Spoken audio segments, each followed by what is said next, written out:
Hello, Dan Joss. How are you? I'm doing well. How are you? I'm well, thank you. Great. So you've got a new term for me today. Sure. A new term that I'm just not familiar with.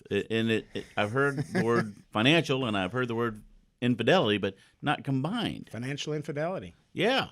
Or another one I heard, financial deception. Okay, that seems like a bad thing. It is. Here's a statistic, and I won't be able to give credit to whoever got it. I don't know where I got it.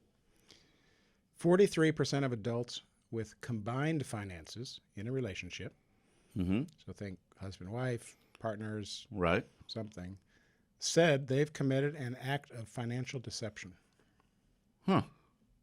So is that like when I roll through the McDonald's drive-thru and pay cash for it instead of using the credit card? So Lisa doesn't know you went through McDonald's? That could happen. That's financial deception. Actually, that was a good couple paragraphs in this article. Was how do you define infidelity or deception? Right. Are we hiding accounts? I know. And that was just hypothetical. I have a friend who does that. Yeah, I have a friend too. Yeah. Big gulps. What are those? Yeah, I don't know. I had Army buddies. Actually, I learned this recently talking with my wife. She said many of her friends who were most likely spouses of my Army friends Right. had secret accounts. Had Wow. a safety deposit box with cash in it, had an account that the spouse didn't know about. That, in some sense, is Financial infidelity. Infidelity, yeah. Okay. Money is often the reason for stress in relationships, and it's even a leading cause of divorce. Imagine that. So it may be difficult to talk about finances with a partner. So you just hide it. Or you there's the avoid solution. talking about it. I've There been you doing go. it wrong all these years. Well, why not talk about it? Well, I don't want to get in an argument, right? It's easy. Oh, okay. Yeah. Our assumptions are different. Our knowledge level is different about money. We all think everyone knows the same thing about money that we do, but that's not true. Right. And so Because you read all the books and the articles and that's right. So if spouses get together and they have different beliefs or values or knowledge levels about money, it could cause an argument. And so let's just avoid talking about it. okay.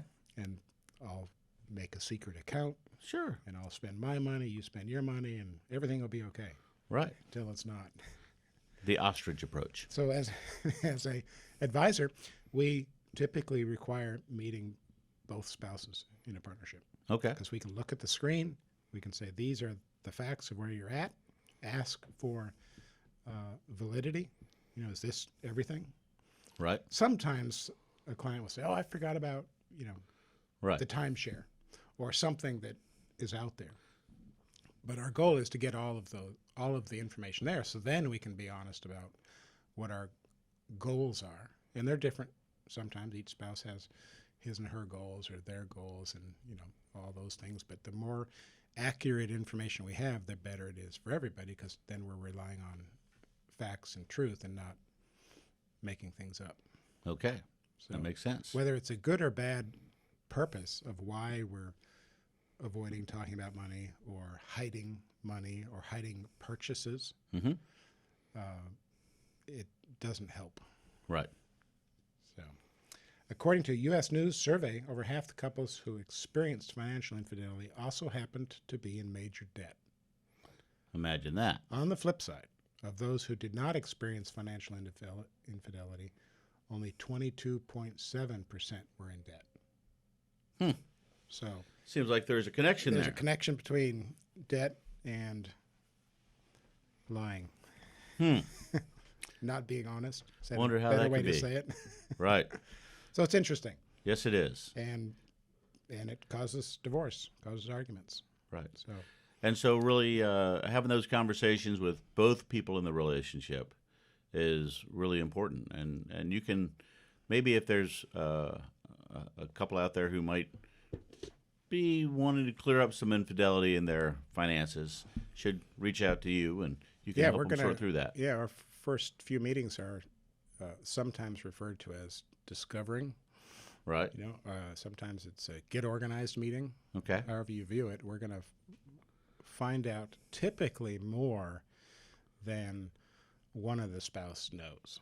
Okay. because they each have their piece of expertise. One may pay the bills, one may do Spend the the money. investments. That's a relationship I have. One one may earn more money. They may earn the same amount of money, but they spend differently. Right. That's, arguably that's what attracted them together in the first place.